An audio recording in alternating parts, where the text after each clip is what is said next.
followed the British car world up until about 5 to 10 years ago should be familiar with TVR.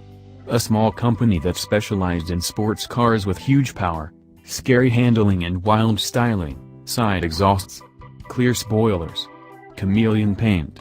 And, if you'll note here around the 110 mark, they were personally signed by the blokes who made them, along with some creative imagery at times.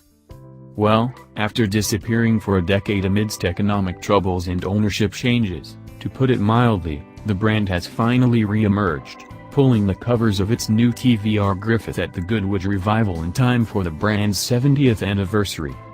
As always, TVR has chosen a long hood, shore deck configuration with a handsome fastback roofline.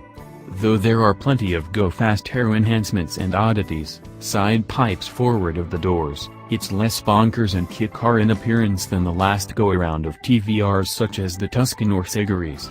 It's actually quite handsome, if a wee bit fish-like up front. In terms of dimensions, it's quite small, with an overall length and height that undercuts a Porsche 718 Cayman by about 2 inches. It's 2 inches wider, as opposed to the higher-end sports cars with which it'll compete. At 2,755 pounds, it weighs about 200 pounds less than a Cayman as well, thanks to an all-new platform that makes use of the iStream carbon manufacturing process developed by Gordon Murray. It sure doesn't have the engine of a Cayman, though.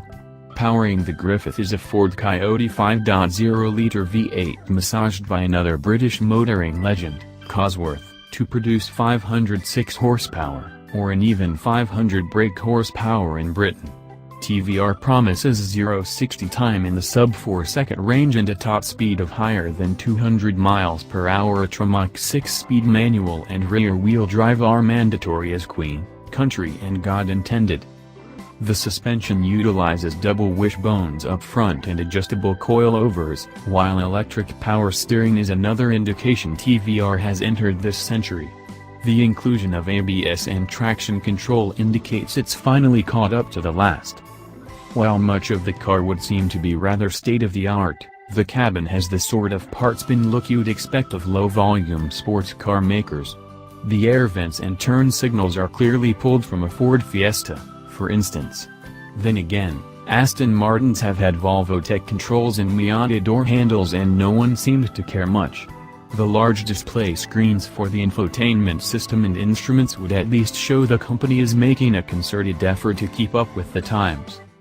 TVR is presently taking orders for the Griffith with an asking price of £90,000 and a delivery date in about a year. No, you won't be able to get one in the United States.